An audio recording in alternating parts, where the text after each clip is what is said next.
আমি এখানে মাটন নিয়ে নিয়েছি, পেঁয়াজগুলো ভাজছি এখন।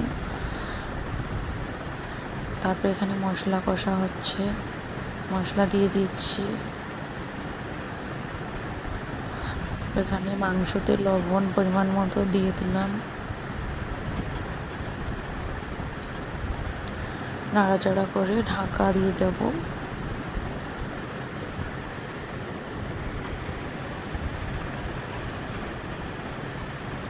ঢাকনা দেওয়ার কিছুক্ষণ পরে আবার মাংসটাকে নাড়াচাড়া করব।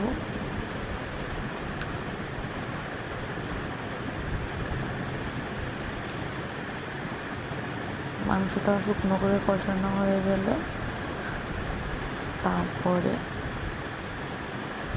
জল দিতে হবে।